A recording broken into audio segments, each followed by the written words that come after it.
بەناوی خوای بەخشندەی مێرەبان سڵاوتان لەبێت بینەرانی بەڕێز و خۆشەویست ئەمڕۆ حکوومەتی عێراقی 400 میلیارد دیناری بۆ هەرێمی کوردستان نارد پێی بڕیارێکیش کە لە کۆبوونەوەی ئەمڕۆ ئەنجومەنی وەزیرانی عێراق پەسەند کرا و بڕیارە هەفتەی داهاتوو 400 میلیارد دیناری دیکە بۆ هەرێمی کوردستان بنێدرێت. لە بەرنامە ئەمڕۆ سەرەسەر ناردنیە و 400 میلیارە و پشکی هەرێم لە پرۆژه یاسای بودجێ عێراق و کەی بودجێ عێراق پەسەند دەکرێت و دەکەوێتە بواری جێبەجێکردنەوە ئاسەنگەکانی بەردەم پشکێرێم و بودجێ عێراقچین و سەوارد بە کارنامەی شاسوودانیش کە دوای 6 مانگ کە وا بڕیار بوو کۆمەڵی یاسا دەربکرێن لەوانە یاسای نەوت و غاز، یاسای ئەنجومەنی اتحادی، یاسای دادگای فیدراڵی، بەڵام تاکو ئێستا دەستیان بۆ نەبراوە لەسەر و جێبەجێنەکردنی کارنامەکەش قسە دەکەین لەگەڵ بەڕێز مامۆستا ئەحمەدی حاجی ڕەشید پەرلەمانتاری پێشووی عێراق. مامۆستا بەخێر بێن، سوپاسیان بەدەبوون دەکەین. سوپاس. ئەگەر سەرتا سەرنجی بەڕێز بزانم لەسەر بەروێ بچین سەر پشکێرێم 400 میلیارد ئەمڕۆ گەیشتووە. وەزیرێکی کوردیش لە حکوومەتی عێراقی باسی لەو هەفتەی داهاتووش 400 میلیارد دیناری دیکە دەنێدرێت. ئەم 400 میلیارد دینارە وەکو قەرز لەسەر هەرێمە ژمار دەکرێت تاوەکو بودجە دەچێتە بواری جێبەجێکردنەوە؟ بەناوی خوای بەخشندەی میهرەبان سوپاس بۆ تۆ، سوپاس بۆ کەناڵی پەیام کە حەکیم ڕاستیەکەی ئەمانە سولەفن، سولەف ئەبێ دوایی پاکتاو بکرێن لە مقابلی ئەوەی کەوا تەخسیساتی بودجەی هەرێم چەندێک بێ دوای لەوە پاکتاویەکەن.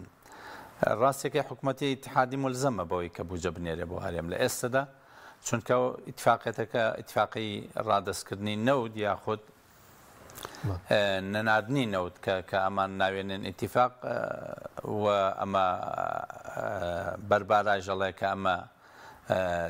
لێک تێگەیشتنە با بڵێن ئیتیفاقکردنە،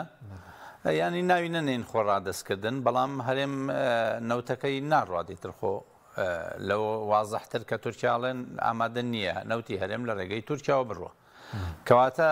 هەرێم هیچ مەجالێکی تری نەما بوو کە ئەبێ ئەم بابەتە ئەمە لەفەر ڕادەستی عێراق بکاتەوە بڵێ ئەوە ناتوانن نەوت هەناردە بکەم، بۆیە تۆ ئەگەرەتوانی هەناردەی بکەی فەرموو ئەوە هەناردە، بەڵام حکوومەتی عێراقی ملزەمە لە بەرامبەر هەموو شعبی عێراقیە لە مادەی 30 دەستورە کە هاتووە هەموو گەلی عێراق لە چوارچێوەی یەک حکوومەتایە ئیلزامی حکوومەتی اتحادیە کە موچەیان و بودجەیان بۆ دابین بکە. لەبەرەوەی ئەم مقدمەیە کاتی خۆی هەرێم بەرپرسیار بۆ لێی، بۆیە ئێستا ناتوانن هیچ گلەی و گازندەیەک بکەن بەسەر حکوومەتی عێراق، چونکە ئەو نەوتیان لەگەڵ لە کاتی خۆی لە 2015 کە ئیتفاقیان لەگەڵ عادل عەبدولمەهدی کرد ئەو کە وەزیری نەوت بوو، یاخود لە 2019 کە سەرۆکی حکوومەت بوو، هەموو فراکسیۆنەکانی بینی بوو بەبێ ئیستیسنا تەکلیفی لە هەمویان ئەوە بوو کە ئەو تووشی حراجێکی گەورە بووە تەکلیفکەن بە برادرانی حکوومەتی هەرێم بڵێن لەبری ئەو 250,000 بەرمیلەی کە لە ناو ئیتفاقکە هاتووە تەنها 10,000 بەرمیل بنێرن بۆ ئەوەی عادل عەبدولمەهدی لەوەی حراجیە دەرچێت. ئەمان لەبەرەوەی زۆر بێمنەت بوون لەوەی کە چاوەڕێی ئەم ڕۆژیان نەکرد یا چاوەڕێی ئەم ڕۆژیان کردوێ ئەوان دوای ئەوەی کە هەموو میلەتەکەیان تووشی قەرزاری کردووە بەو شێوەیە میلەتیان ژیاندووە کە هەبووە، بۆیە لە ئێستا زۆر بێباکن پارە بێ دەڵێ تەوزیعەکەین و پارەژ نەهات ئیترەوە موچە نییە. کەواتە حکوومەتی هەرێم دەوری سندوقێکە بینێ، دەوری ئەمین سندوقێکە بینێ کە ئەمینێکی باش نییە، کە نائەمینە لەو پارێشی کە بێ بە بەڵگەی ئەوە یەکەم جار نییە. لە 2011 108 میلیارد هاتبوو بۆ ئەنجومەنی پارێزگاکان بۆ بودجەی پەرپێدانی پارێزگاکان، هەر لە ناو بودجەی حکوومەتی اتحادیە تەسوید کرابوو لەسەر 108 میلیارد. ئەگەر بگەڕێیتەوە بۆ بودجەکان بە حکمەوەی من لە 2006 متابعی بودجەکەم هەتاوەکو 2015 خۆم بەشداریم کردو تا 2021 هەر لەو بودجەیە نقلی لە بودجەی حکوومەتی اتحادیەوە بۆ بودجەی هەرێمی کوردستان 7 میلیارد دینار دیار نەمابوو لە حسەی پارێزگاکانی هەرێم خۆی، بۆیە حکوومەت دەستێکی ئەمین نییە. بەڵام ئەوەی کە ئەوترێت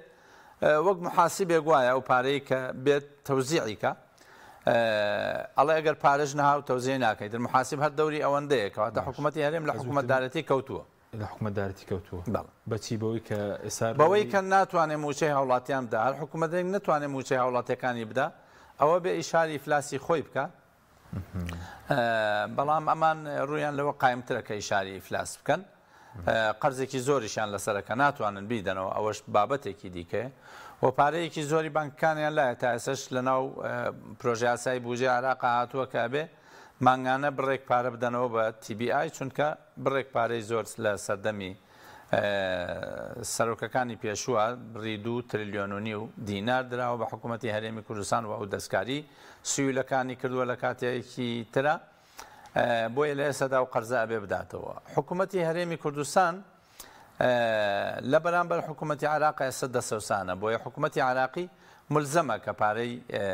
هاوڵاتیانی هەرێمی کوردستان بەو اعتیبارەی هاوڵاتیانی عراقن بنێرێ بۆیە ئەبێ بودجەی تەواو بنێرێ بەڵام گرفتەکەوەیە چوارچەوەیەکی یاسایی نادۆزنەوە بۆ تاوەکو بودجە پەسەندەکرێ ئەبێ ئەمە لە حسابی سولەف و ئەمانات بەڵێ نابێ شەفافیت هەبێ ئێستا ناوەڕاستی مانگی سێ 400 میلیارد گەیشت خەڵک نەیزانی چی لێات ئێستا کەم 400 میلیارە دەگات دەڵێن بۆ موچە خەرجی دەکەن هەفتەی داهات و 400 میلیاردی دیکە دەڵێن دەنێدرێت نابێت شەفافیت هەبێت چکە داهاتی ناوخۆ هەیە هاوکاری ئەوپەیمان نابێت جایە فرۆشتنی نەوت بە تەنکەر و بە پاڵاوگەکان هەیە نابێت بابەتێکە واقعی حکوومەتی هەرێم واقعیکی ترە حکوومەتی هەرێمی کوردستان لەوەتی هەیە ناشەفافە لە فرۆشتنی نەوت لە هەناردەی نەوت لە گەڕانەوەی پارەی نەوت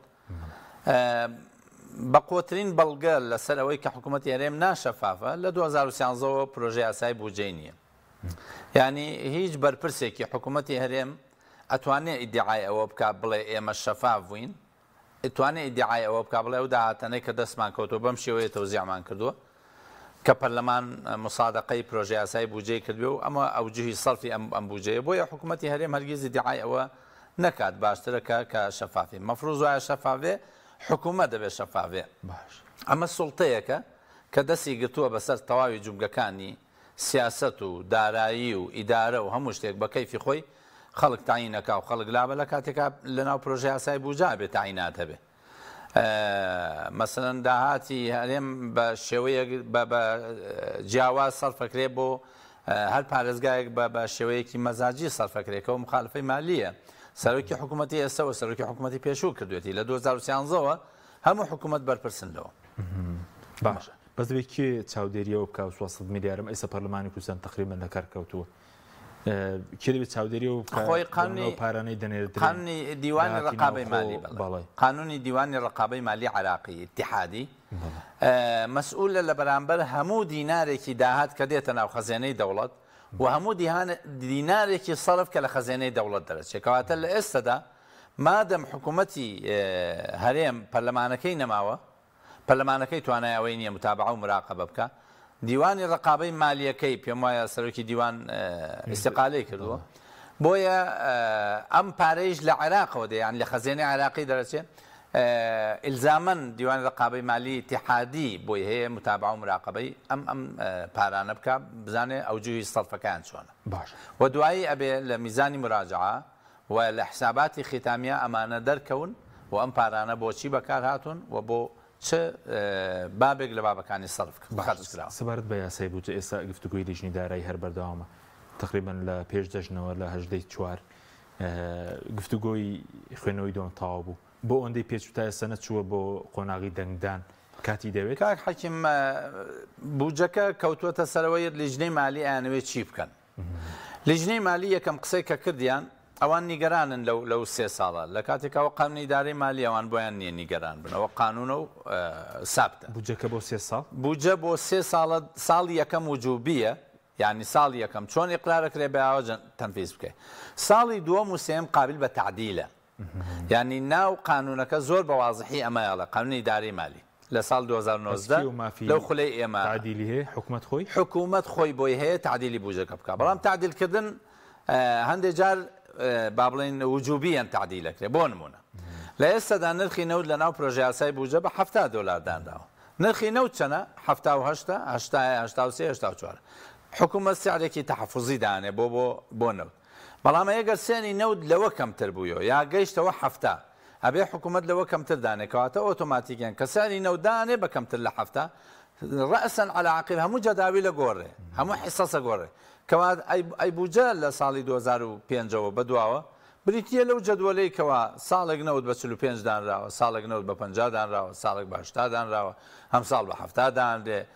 کەواتە اعتیماد دەکاتە سەر ئەو کەمیە نەوتەی کە ڕوە مەسەن ساڵەکانی پێشوو 3 ملیۆن و 800,000 بەرمیل ڕۆیشتووە ئەم ساڵ 3 ملیۆن و 500,000 بەرمیل لە ڕوا بە 400,000 هەرێمی کوردستانە ئەوە 400ەکەی هەرێم لە ئێستا ناڕوا لە هەرێمەوە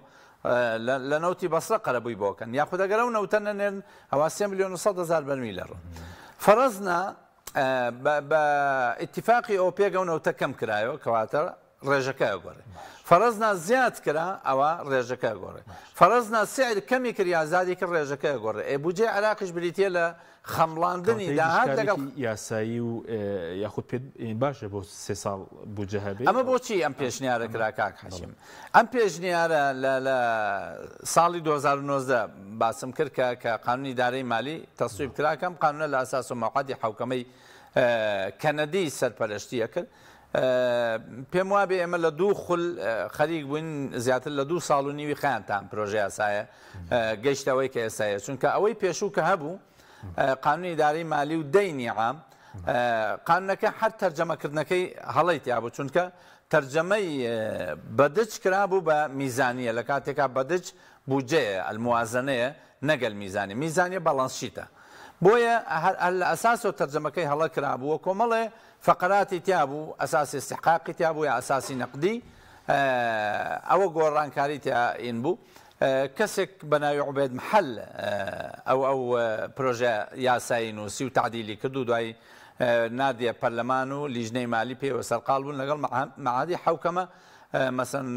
یەکێک لەو خولانەی کە بینیمان لەسەری خولێکی هەژ ڕۆژە بوو لە کەنەدا خولێکمان لە سلێمانی لەسەری بینی کە خولێکی 4 ڕۆژە بوو لە سلێمانی خولێکی تر لە بەغدا بوو کە ئەویش خولێکی 6 ڕۆژی بوو زیاتر لە 2 ساڵ و نیو خەریک بووین بە پرۆژه یاسای قانونی دارایی مالی کە دانرێ بە دەستوری مالی عراق لە ناوم قانونا هاتووە کە ئەمە ئەسبابی موجبەت چییە بۆ ئەمە یعنی هۆی چییە بووجە لە زۆرێک لە وڵاتان بووجە بۆ زیاتر لە ساڵێک بۆ 2 قەزیە یەکەم بۆ ئەوەی استقراری ئەو وڵاتە تەحکومەکە لەسەر ئەوەی ئایا ناتوانرێ بووجە تەرخان بکرێ یا بکرێ یاخود بۆ استقراری ئەسعاری ئەو وڵاتەیە مەسەن لە عێراقا ساڵی 2004 بووجەمان نەبووە ساڵی 2014 بووجەمان نەبوو ساڵ 2020 بووجەمان نەبوو ساڵ 2022 بووجەمان نەبوو لە کاتێکا کە بووجە نابێ تۆ قەوامی مالی لەوە پێش معالەجە نەکرابوو لە قانونی دارایی مالی لە 2019 معالەجە کراوە قوانینی تقاریری مالی بە مەثابەی حساباتی ختامی دێتە ناو پەرلەمان مصادقە کرێ و حساباتی ختامی تا بووجەت نەبێ ناتوانێت حساباتی ختامی تەقدیم بکەیت کە حساباتی ختامی تەقدیم نەکەن ناتوانانی میزانیەی ساڵەکە دەربێنی بۆی ئەمانە هەمووی مرتبطن بەیەکەوە دوو مەسەن حکوومەتەکان لەبەرەوەی گۆڕانکاریان بەسەراهات لە 2004 تازە حکوومەتی عراقی ڕووخاوە حکوومەتی پێشوو حکوومەت تازە دامەزراوە بۆیە بووجە نییە لە 2014 کێشە هەیە لەسەر دووبارە کاندیدکردنەوەی مالیکی فریان ناکەوێ بووجە نابێت لە 2020 عادل حکوومەتی عەبادی پرۆژه یاسای بووجەی نووسیوە بۆ هەژدە بەڵام حکوومەتەکەی عادل عەبدولمادی لە 19 هەمان بووجەی تەرخان کرد بەڵام نەیتوانی بۆ 20 تەرخانی بکە لە 20 کۆتایی پیاوە حکوومەتەکەی عادل عەبدولمادی لە 21 بووجە لەلایەن حکوومەتەکەی کاظمیەوە تەڕح کرا بەڵام لە 22 دیسانەویش نەیتوانی لەبەرەوەی کاظمی ئیستیقالەی کرد و حکوومەتەکە بوو بە کاربەڕێکرد بۆ ئەوەی ئەم فەجوەیە دروست نەبێ لە قانونی ئیدارەی مالیە هاتووە کەوا بووجە بۆ 3 ساڵە ساڵی یەکەمیان واجبە بە نەسەن بە ڕەقەمەن بە داهات و تەخمینەن داهات و نەفەقات بەڵام ساڵی دووەم و سێهەم قابل بە تەغیرە و قابل بە تعدیل وەکات خۆی لە قانونی ئیدارەی مالیە بووجەی تەکمیلی هەبوو ئەگەر داهات زیادی کرد حکوومەت دەتوانێت قانونی موازنە تعدیل بکە بە بووجەیەکی تەکمیلی ئەوە هەمووی معالەجاتی ئەو ئێستا پێچێ ئەندامان لیژنی دارایی توانیان هەیە ئەوە ڕابگرنی حکوومەت وە دووش کەمکردنەوەی کۆی خەرجیەکەی 199 تریلیۆن توانن سەلاحیەتی پەرلەمان و لیژنەی مالی چییە؟ یعنی حکوومەت ئێمە بووجە 4 قۆناغی هەیە کاک حەکیم دوو قۆناغیان لای حکوومەتە دوو قۆناغیان لای پەرلەمانە قۆناغی ئیعدادی موازنە ئامادەکردنی موازنە لای حکوومەتە تەصدیق لای پەرلەمانە قۆناغی سێم تەنفیزە لای حکوومەتە متابعە لای پەرلەمانە یعنی ئەو دوو قۆناغە مکەملن بەو قۆناغەوە خۆی لە ئەساسۆ ئەم سەلاحیەتە کە دراوە بە پەرلەمان تەنها مناقلە و تەخفیزی بۆ هەیە یعنی تەنها توانێ مجمەلی مەبالغ کەم کاتۆ و مناقلەش بکات لە بینی ئەبواب و فصولی موازنە بۆ ئەم سەلاحیەتە کەمە دراوە بە پەرلەمان چونکە پەرلەمان دائما چاوی لە داواکاری دەنگدەرانیەتی هەموو پەرلەمانتارێک هەموو کوتلەیەکی سیاسی چاوی بۆیە لای گرنگ نییە بوجە چەند زیاد بکە بەڵام حکومەت لەبەرەوەی مەسئولە لە دابینکردنی پارەکەی نایەوێ بوجە لە خۆی بەزە بەلاحی زیاد کە هەرچەند ئەم حکوومەتە ئەوەی کردووە بۆ چونکە ملزم بووە بە قەراراتی حکوومەتی پێشوو کە زیاتر لە 500,000 کەس تەسجیل کراون یا تەسبیت کراون لە وەزیفە ئەوە هەمووی قەراراتی حکوومەتەکانی پێشووە یا قەراری هی ئەم حکوومەتە نییە بۆیە قەزیەکە بەو شێوە ئایا لیژنەی مالی ئەیانەوێ چی بکەن لیژنەی مالی ئەیانەوێ یەکەم بۆ ئەو 3 ساڵە ملاحەزەیان هەبوو کە بە بڕوای من حکوومەت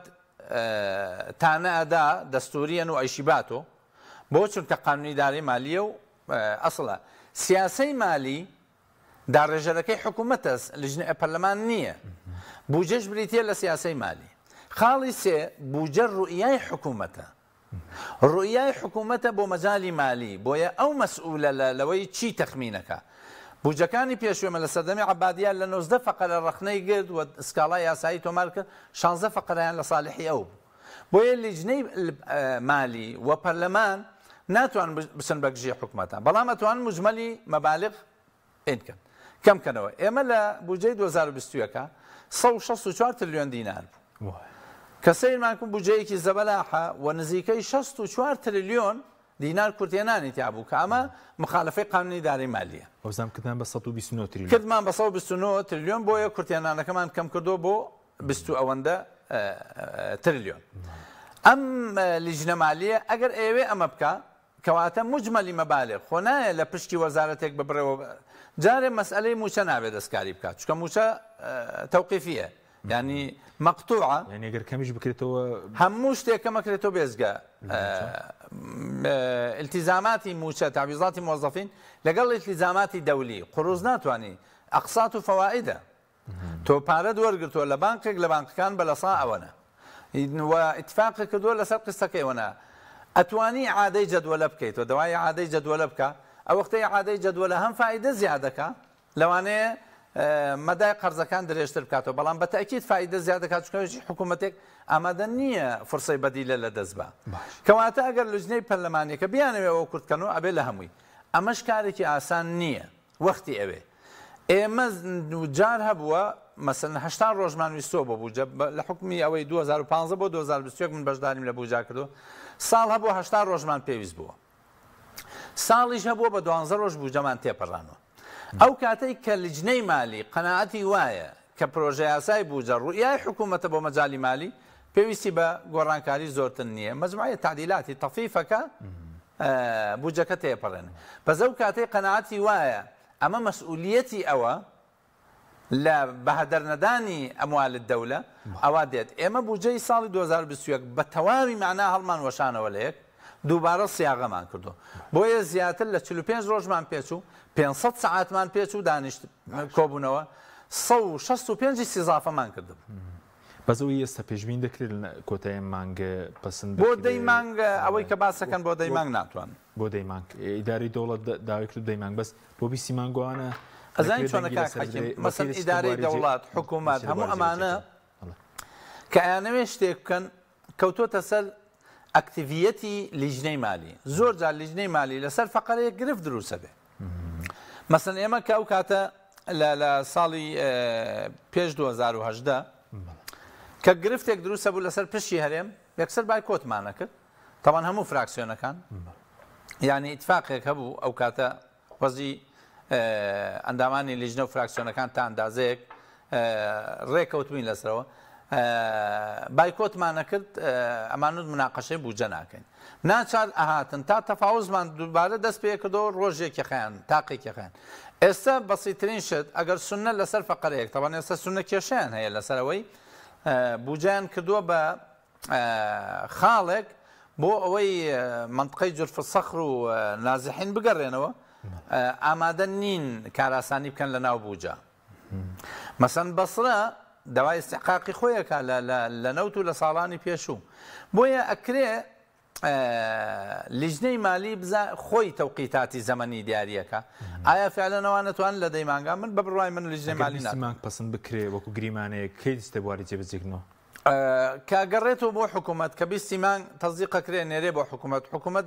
سەرۆکی کۆمار واژوویەکات ئەگەر واژوونێک لە 15 ڕۆژە بە واژوو کراوی ئاعتیبارەکرێ تەبەن لە یەکێک لە قانونەکان ئەتوانێ بڵێ ئەم بوجەیە پەرلەمانەوە سەلاحێتی هەیە بڵێ ئەم بوجەیە قابلی تەنفیزە و هیننی لە ڕۆژی دەرچوونیەوە قابلی تەنفیز ئەوە مەسەن لە یەکێک لە مادەکانە کات خۆی دامانە محکەمەی اتحادیە لە ساڵحی بەرلەمان جوابیدا سەبارەت بە پشکی هەرێم ئێستا باسی ئاستەنگ دەکرێت پشکی هەرێم سکرتێری ئەنجومەنی وەزیرانش راپۆرتێکی حاضر کردبوو باسی دوو ئاستەنگی کردبوو ئاستەنگی خەرجی فعلی لەگەڵ لەو پشکەشکەدا دەنرێت نابێت لەو داهاتە زیاتر بێت کە هەرێم ئاسەنگی نەفەقاتی فعلی بەرپرس لێی هێزێکی سیاسی و وەزیرێکی کوردە ساڵی 2015 بەشایەتی سەرۆکی فراکسیۆنەکان لە ماڵی ئارامی شێم حەمە کە ئەو کات جێگری سەرۆکی پەرلەمان بوو بە وەزیرە کوردەکەم وت ئینفاقی فعلی بۆ وەزیرە کوردە با ناونێنین وەزیری دارایی بۆ کاتە بەڵێ با ناونێنین بەڵام بە ڕوون و ڕاشکاوی بەشایەتی هەموو سەرۆک فراکسیۆنەکان پێم وت ئەو ئینفاقی فعلیە کاریسەیە بۆ پشکی هەرێمی کوردستان وتی ئێوە تێپەڕێنن ئەوە لەسەر من ئەوە 2015 و نەفەقاتی فعلی لە سەردەمی عەبادیە لە سەردەمی ئەو وەزیرە کوردە و ئەو فراکسیۆنە کوردیە بەرپرسن لێ ئەو هێزە سیاسی کوردیە بەرپرسە لێ ئەوە نەفەقاتی فعلی چییە ینی بۆ نمونە تەمەن لەو پێشکاک حەکیم لە نەفەقاتی تەختیتی مەسەن ئەگەر 100 ملیار بواە 100 ملیار بواە ڕێگە وترا لە سا حەڤەی بۆ هەرێم واتە 7 ملیاری بۆ هەرێم ئەمە تەختیتە اینجا هەرێم کایود مەسەن داهاتی تەخمینی عێراق 100 ملیار پەیاکە بۆی هەبوو عێراق 80 ملیار پەیاکە ئەو 7 ملیاری خۆی بەرکەوت بوو لە کاتێکا لە 80 ملیار نزیکەی 14-15 ملیارەکە ئەم کەی پێیانزانی لە 2015 عەبادی پیاوێکی وردە لە مەجای مالە عەبادی پێیزانی و ئەو فەقەرەی زیاد کرد محاولەمان کرد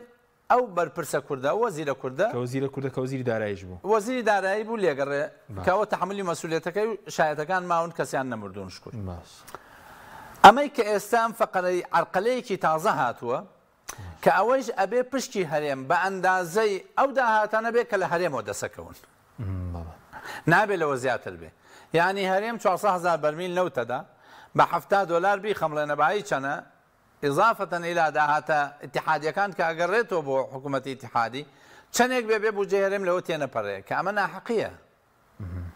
ئەمە ناحەقیە ئایا هەموو مەناطقی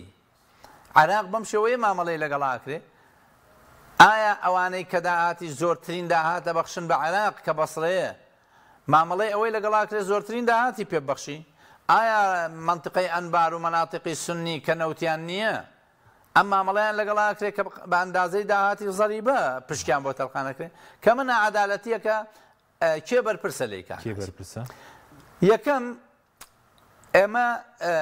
سێ گروپمان هەیە لە بەغدا بوون گروپی یەکەم وەفدی تەفاوزیە کە چوون لەوێ مفاوەزاتیان کردووە و دیارە ئەبێ ئاگاداری وردەکاری بوجە بوونەوە و ئیتفاقی کە لە بوجەکە خلافی ئەو ئیتفاقە هەبووە ئەبوایە ئەوان خاڵێکیان دانایە کاوە خلافی ئیتفاقی و لەگەڵ سوودانیا و ئیتفاقیان کرد خاڵی دوو ئێمە جێگری سەرۆکی ئەنجومەنی وەزیرانمان هەیە وەزیری عەدلمان هەیە وەزیری ئاوەدانکردنەمان هەیە وەزیری ژینگەمان هەیە 4 وەزیرمان هەیە لەوێ ئەی وەکیل وەزیرەکان وەزیری دارایی ئێستا بریکاری وەزیری دارایی کوردە بریکاری دووسێ بریکاری تری لە یەکە کوردە جێگری سەرۆکی ئەنجومەنی جێگری پەرلەمان کوردە سەرۆکی کۆماریش کوردە ئەمانە لە مؤسسە ئەوانەی بەتایبەتی لە مؤسسە تەنفیزیەکەن بەرپرسی یەکەم دووەمی ئەم قەزیەن ئەگەر نەڵێم یەکەم چکە لجنە سیاسی ئەو لیژنەیە کە چوە تەفاوزی کردووە بەرپرسی یەکەمە ئەمانە بەرپرسی دووەمن پەرلەمان ئەندامە کوردەکان لە پەرلەمانە ئەو وەفدە کوردیەی کە ڕۆیشتووە یەک جاریشدا نەنیشتووە لەگەڵیان یەک جار لەگەڵ لیژنەی دارایی لەگەڵ لیژنەی دارایی لەگەڵ فراکسیۆنەکان بەگشتی لەبەرەوەی پارتی بەجیاچ و تەفاوزیەکرد یەکێتی بەجیاچ و یا یەکێتی بایکۆتی نەکەی کرد و ئەو کەسانەی کە لەو پێشە چوون بۆ دانوستان بە تایبەتی ئەوانیان کە شارەزا بوون لە مەجای مالیە نەچوون نەیان بردوون خانە نشین بوون بۆیە دەرەجەی ئەساسی ئایا پەرلەمان ئەتوانێت گۆڕانکاری بکات کاک حەکیم پەرلەمان سەلاحیەتی زیاد بە هەموو پەرلەمان بە هەر 329 کەسەکە توانای زیادکردنی 1 دیناریان نییە بۆ موازنە کەواتە ئەندامی پەرلەمانی فراکسیۆنە کوردیەکان شەڕی دنیاش بکەن ناتوان دینارێک زیاد بکەن کەواتەوان مەسئولێتەکەڵ ناگرن بەڵام ئەوان لەکوێ مەسئولێتیانەکەوێتە سەر لەویا مەسئولێتیانەکەوێت سەر کە لە کاتی دانانی تێکستی تازە برگەی تازە فێڵ لە پشتی هەرێمی کوردستان بکرێ کە ئەوە ساڵانە چیان بۆ خۆیان داناوە مەسن ئەو نیوەی داهاتە کە دانراوە کاتی خۆی نوێنەری بەسرە داوای کرد ناوی جەبار العیبادیە داهاتە ئیتیحادیەکان وتی بەپێی قانونی محافەزات ئەبێ لە سا 50 داهات بۆ مەجالیسی محافەزات بێ ئێمەش وتمان ئێمە ژەمانەوە بۆ محافەزات وتی ئاخر ئێوە ئەنجومە وتمان ئەنجومەنمان هەیە هەموو پارێزگایەکمان ئەنجومەن هەیە ڕاستە ئەنجومەنەکە ئێمە تێپەڕی و لە خولی خۆی ئەگینا مەسەن بە قانون درێژ کراوەەوە چکە فقرەیەک هەیە لە قانونی مەجالسی محافەزاتە کە تاو کاتەی هەڵبژارد نەکرێ ئەمە بەردەوامە بێ بارحاڵ بۆیە پەرلەمانتارەکان لیژنەی مالی لەوە بەرپرسن کە تێکستی تازە ئەنووسێ لەو تێکستانە زەربە نەدرێ دوو لەو مناقەلەی کە ئەکرێ مەسەن مناقەلە کە ئەکرێ لەکوێ ئەکرێ طبعا عادەتەن دوو جۆر مناقەلە ئەکرێ مناقەلە بە نیسبەت ئەکرێ مەسەلەن ئەڵێن ئەوەندە ملیار ئەوەندە تریلیۆن کورتێنانەکە کەمەکەینەوە کاتە لە سا چەندی بوجەکە بۆ نمونە لە سا دەیەکە یا لە سا سێەکە ئەڵێن لە تەواوی سێکتەرەکان بێژگە موچە لە سا سێ بڕێن زۆر جار لە پشتی هەرێم لە هەندێک سێکتەریا زیاتر لە سا سێ بن بۆیە بێ پەرلەمانتارەکان وریای ئەوە بن وە من سیقم بە با بڵێن هەندێک لە ئەندامانی لیژنەی مالی کە پێشووتر لە لیژنەکە بوون وریان و هەیانە ئەکادیمیە وریان لە مەجالەکە ئەگەر ڕێگەیان بدەن قەنعاتم وایە توانای ئەویان هەیە کە نێڵن ئەو قەزەیە بکرێت بەڵام کاتێک شتەکە هاتوۆتە بەردەزەوان ئەوان گۆڕانکاری بەس ئەوەی ئاستەنگی خەرجی فعلی وتر لە 2015داندا بەس ئەوەی تریان ئەوەی کە باسی هەرێم دەکە کە نابێ داهاتەکەی زیاتر بێت ئەوە تازەی ئەم ساڵدان ئەم ساڵ ئەوە یەکەم جارە من لە بوجەی بینم بەڵێ یعنی تەلمی هەبووە لە بوجەی ترا بەڵام بەو شێوە زەقیە دانەراوە کە ئەمە مەفروز بوو ئەم بوجەیە ئێمە کە لە ناو ئەنجومەنی وەزیرانە هەیە نوێنەری حکوومەتی هەرێم لەوێ هەیە نوێنەری حکوومەتی هەرێمە بێت دقە بە دقە ئاگای لە ئەم تێکستانە بێ کە دان لە وەزارەتی مالیە ئەو کاتە نازانم وەکیلەکە دیارە لەوێ بووە ئەم وەکیلە ئەبێ ئەم فەقەرەیە گیان بێت ئایا لە چ کاتێکە ئەم فەقەرەیە داخل کراوە لە ناو ئەنجومەنی وەزیرانە لە ئەنجومەنی وەزیران ئەم پرۆژە یاسایە تەزدیق کراوە 4 وەزیری کورد لەوێ بوون تاوان کاک حەکیم زۆر جارە من بوجەی 2014 لایەوە بە تەحەدایڵم بۆ هێزە سیاسیەکە 5 وەزیری کورد لەو کاتا لە ئەنجومەنی وەزیران بوون کە بوجە دێتە ئەنجومەنی وەزیران مسادقە کراوە 400,000 بەرمیل نەوت لەسەر هەرێم کراوە بە ئیلزامی 2014 کە بوجە تەزدیق نەکرا ئەم 5 وەزیرە کوردە سیانیان تێکستەکەی هاتە بوو بەڵێ ئەم 5 وەزیرە کوردە سیانیان لەوێ نەبوون کەسیانیان لەوێ نەبوون نەبووە عرقەلە چکە ئەو 5 وەزیرە ئەتوانی ببنە عرقەلە و نێڵن ئەسڵان ئەم پرۆژە یاسا لە ئەنجومەنی وەزیرانەوە بڕوە تەوان گەیشتۆتە پەرلەمان بەس تەزدیق نەکرا لەبەر هەندێک کێشە سیانیان لە سەفەر بوون دوانیان واژووی پرۆژە یاساکەیان کردووە لە ناو واژووکەرەکانە وەزیری پارتی دیموکراتی کوردستانی تێ باشە بەس ئێستا ئەمڕۆ باز دەکەی دەکۆبنەوەی ئەنجومەنی وەزیران باسی و کرابێ لیژنەیەک پێک بهێنرێ بۆ چارەسەری ئەو ئاستەنگانە کە پشکێرێ دەتوانرێت ئێستا چارەسەر بکرێستش یعنی لە مناقەلە مەسەلەن ڕێگەی ئەوە بدۆزنەوە کە لە پشتی هەرێم کەم نەکرێتەوە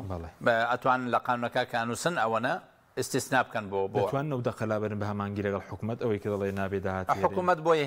حکوومەت بۆی هەیە ملحەقێک بنێرێ بە کتابێکی ڕسمی بڵێ ئەو فەقەرەیە بگۆڕن بە فەقەرەیەکی ئەم تێکستە باش بەس لە کۆی گشتیدا پشکی هەرێم باش ئەگەر جێبەجێ بکرێ وایە بژانەوەی ڕوودەدا ئەگەر جێبەجێ بکرێت و ئەگەر تێگڕای بودجەی هەرێم تەخمینکراوی بودجەی هەرێم باس بکەین 20 تریلیۆنە نەوتی هەرێم و داهاتەکان لە ساسە جێبەجێ بکرێتەوە لە ساسە جێبەجێ بکە و لە ساسە هەرێم پابند هەرێمیش ساسە پابند بێ هەرێم لە ساسە پابند بێ حکوومەتی اتحادیش لە ساسە جێبەجێ بکە باش ڕێژەی پشکی کورد دەگاتە نزیکەی 20 تریلیۆن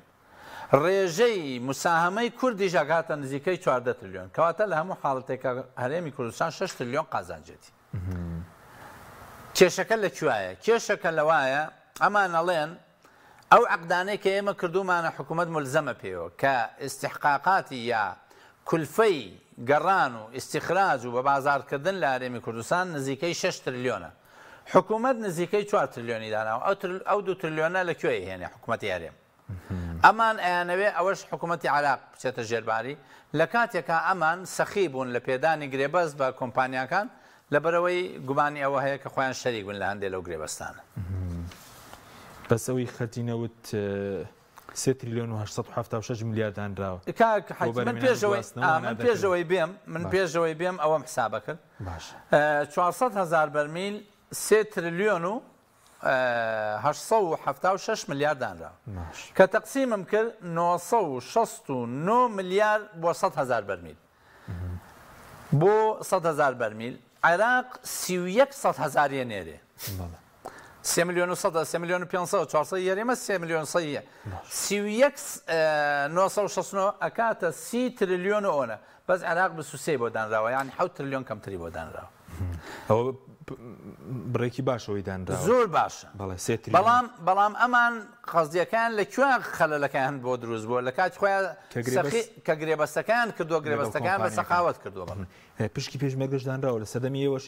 بەزی 228 میلیاری بۆ دانراوەمان 19 میلیارەکە لە سەدەمی ئێوەشەوە لا سەردەمی ئێمە زۆرتر بوو 812 میلیار بوو مانگانە 68 میلیار مانگانە 68 میلیار بوو ئێستا کەمتر دانراوە باڵێ پترۆ دۆلاریش دانراوەش جێبەجێ دەکرێت 664 میلیارد دانراوە بۆ پترۆ دۆلاریش مادەم هەرێم نەوت تەسلیمەکە بۆ هەموو بەرمیلێک خۆی لە سا 5 ئەو لە سا 5 عادەتەن حکوومەت نایدا بەڵام تەخمینەکرێ بە پارە بەڵێ بۆ پرۆژەکانیش تەنمیە قالیمیش هەردانراوە ئالێتەکەی چۆنە بەپێی ئەو پارەیە تەبانەوە لە 2006 من ئەو کاتان دامیان جوانی پارێزگای سلێمانی بووم بوجەکە ڕاستە و خۆ لە بەغداوە هات بۆ پارێزگاکانی سلێمانی و هەولێر و بەغدا هەولێر و دۆ یەکەم جار بیرم دێ 56 میلیارد دینار بوو تا ئەنجومەن تەواو بوو تەبانە ئەو کاتە بەڕێز کاک مەرفەتاح ڕئیسی حکوومەتی ئیدارەی سلێمانی بوو ساڵانە ئەویش نزیکەی 200 میلیارد 2 ساڵ بوو یا 3 ساڵ بوو ئەویش تەرخانی 200 میلیارێکە کرد 1450 پرۆژە جێبەجێ کراوە لەلایەن ئەنجومەنی پارێزگای سلێمانیوە لە سنووری هەموو پارێزگاکان بۆیە ئەتوانم بڵێم تەواوی شارەکان و شارۆچکەکان لە هەرێمی کوردستانە پرۆژەکانی ئەنجومەنی پارێزگاکان تیا سەرکەوتوو بوون بۆیە بەڵام دوای ئەوە ئیتر کە کەوتە دەست حکوومەتی هەرێم حکوومەتی هەرێم بە کەیف خۆی تەعاملی لەگەڵ باش بەس ئێستاوەی جگە لە خەرجی سیادی 18 تریلیۆن و 310 میلیار بۆ هەرێم بێت ئەگەر جێبەجێ بکرێ بژانەوە ڕوودەدا ئەگەر هەردوو لە 300 جێبەجێ بکەن ئەگەر هەرێم دەستێکی ئەمین بێ باشە بە دڵنیاییوە بژانەوەیەکی گەورە دروستە بێ بەمەرج عێراقیش لە ساسە پابند بێ بەوە چونکە من قەناعەتم وایە عێراق پابند نابێت چونکە نەفقات ئینفاقی فعلی وان نابێت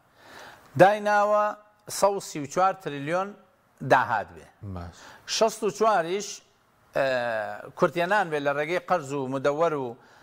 ئەوانەوە هینیەکە بەڵام ئەو 64 مەرج نییە بێت مەرج نییە بێت بۆیە بێ ئیش لەسەر ئەساسی 134 تریلیۆن دینار ئینفاقی فعلی 134 لەسەر 134 سیادی تەبان ئەو سیادی کە نووسراوە ئەوەی لێدەر ناکرێ ئەو سیادیەش تەخمینیە حاکمەش تەخمینیە هەموو بوجەکانی تر تەخمین بێجگە موچە ئەویش موچە دائیمەن عادەتەن وەزارەتی مالیە 2 تریلیۆن ئیزافەیە نووسێ بۆ ئەوەی هەندێک جار قەوائمی مالیان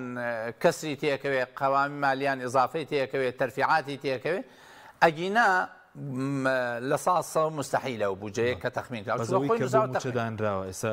بەشی 59 تریلیۆن دینار لە کاتێکە دێت ماوەسە موچەکە موچە بێ لە ساسە بێت بەڵێ موچە بێ لە ساسە بێت چونکە لە هەموو حسابێکە موچە شتێکی تەوقیفیە دانرێ بۆ ئەو شخصە مەگە شخصەکە وەری نەگری. باشە پێنج قوڵەکێکمان ماوە سەبارەت بە هەنا نەکردنەوەی نەوتیش هۆکارەکەی چێ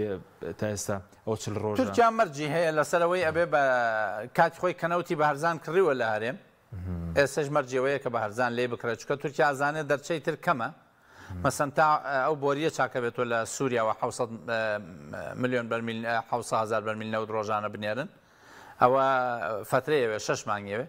وەرەقەی زەختی تورکی ئێستا بە قووەتە بەڵام عراقیش دەتوانێت لە بەسەوە قەرەبووی ئەوە بکات بەڵام دوجار کە عراق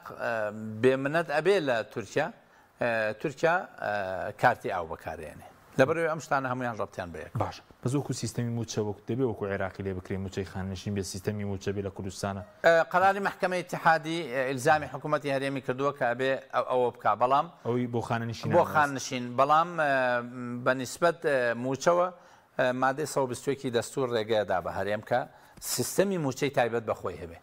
بەڵام ئەوە کەوتۆتە سەرفشاری هێزە سیاسیەکان کەوتۆتە سەرفشاری ڕێکخراوی مەدەنی کەوتۆتە سەرفشاری فەرمانبەران کە بە پێی سەلەی مستهلیک ئەبێ موچە دەستکاری بکرێت لە هەرێمی کوردستان. باش سەبارەت بە کارنامەکەی سوودانی خاڵی زۆری تیا بوو پرۆژه یاسای نەوتوغاز 6 مانگی بۆ دانرا بوو ئەنجومەنی اتحادی دادگای فیدراڵی یعنی سەقفی مادەی 140 مانگێک ڕێکەوتن لایەنەکان سوودانی موفق نەبوو لە دانانی سەقفی زەمەنی بۆ قوانین چونکە داینابوو مانگی دا هەڵبژاردننی ئەنجومەنی پارێزگاکان بکرێت ئێستا دەنگۆیەوە هەیە هەندێک تەجیلیکەن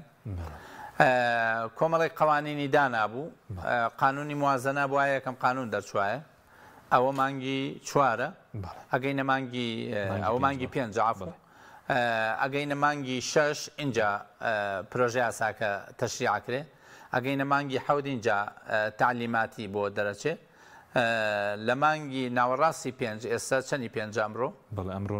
نۆی 5 بێ لە 15 پرۆژه یاسای على ئاساس دووبارە استراتیجێتی موازنە بنووسێتەوە بۆ ساڵی 2024 کە ئێسم ئەگەر ئەم بودجەیە تەزیق بکرێتە زۆر ئیشکالیەتی ئەوەیان نامێنێ بەزۆ پرۆژه یاسایانە چیە مەسەدەیە زیاتر دەوێت کاتی دەوێت بەتاکید کاتی زیاتر باش پرسیارێکیش لەسەر دۆلاریش لێکم دۆلارزمی دەکات کەلعادە 135 ئەمڕۆ هەوڵەکانی حکوومەتیش بەردەوامە دەبێت بۆ جێگیری ناکەن ینی لە 135 قەزەیەکەی نازام تا چەندێک ڕاستە کاک حەکیم معلومەکەم لە یەکێکی سیقەوە دەستکەوتووە کە على ئەساس ئەمریکا لە 20 مانگە ئیعادە قیراعەیەکە کاتەوە بۆ وەزع عێراق زانێ عێراق پابەند بووە بۆ شەرتانەیانە ئایا فعلەن پابەند بووە ئاسایی ئەڕوا پابەند نەبوو بێ لەوە چارقە لە دروست بێ خەڵک لە ترسی ئەو قەزەیە کە پابەند نەبوو بێ بۆ ئێستا دۆلارەکان نافرۆشێ خاڵیەک خاڵی دوو هەرێم پێشتر نەوتی ئەفرۆشت مانگانە چەند میلیۆنە گەڕایە بۆ هەرێم زیاتر لە 500 میلیۆن دلار گەیشتەوە هەرێمی کوردستان ئارتی بانک و بانکانی تر ئایان قسە ناو بازارەوە بۆیە دوو جۆر پارە هاتە ناو کوردستان ئێستا و پارەیان نەماوە کە ئەو پارە نەماوە دامی ئەوە ناکا کە هاوڵاتیان دۆلاریان دەستکەوێ و هەندێک لە کۆمپانیاکان ئێستا پارەیان شکاندۆتۆ بە 135 بە 132 بە 140 بۆیە ئەوە تەخفیفی کردووە هێناوێتە ئەگەر ئەو کۆمپانیانە پێداگری بکەن لەسەر ئەوەی بە سیعری ڕۆژ قستەکان وەرەگرن دڵنیابە لەوە زیاترەکە بەڵام ئەبێ بۆ سینتابی سیمانگ بزانینە و تەقییمەکانیشی باشن کابینەی سوودانی تا ڕادێک هۆڵانی بانکی ینی سوودانی بە حکمیەوەی تەواوی ئیدارەت دەولە پشتگیریەکەن تا ئێستا سەرکەوتوو بووە نسبیەن 100 ڕۆژەکەی تێپەڕان بەڵێ مەسم لە بواری دۆلار و ئاە مەسەن توانی لە گەیشتە عەتەبەی 175 هێناوێتی 145 ئەمە سەرکەوتنە ینی بە ئینساف نەبین بەرامبەر باوە بەڵام ئەو وعدەی کە داوێتی ئەبێتە سیاری ڕسمی قەت سیاری ڕسمی و سیاری موازی یەک نەبوون لە حاڵەتی زۆر کەمانە بێ مەسەن من بیرمە لە فترەیەکە لە بازار بە 45 و 44 بوو بانکەی فرۆش بە 46 چەند ڕۆژێکی کەم ئەگینا سیاری موازی هەمیشە شتێک زیاتر بووە بەڵام ێستا گاپەکە هەندێک زۆرە 32 تاوەکو 45 زۆرە بەڕاست پێشبین دەکرێتە 35 جوانە حکوومەت لە هەوڵای بەڵای حکوومەت و بانکی مرکزی لە هەوڵی ئەوان و سوورن لەسەرەوەی بیگەێنە ئەو ڕقمەوە سپاس بۆ بەڕێز مامۆستا ئەحمەدی حاجر سوپاس بۆی بینەرانی بەڕێز سوپاس باوکاران خواتان لەگەڵ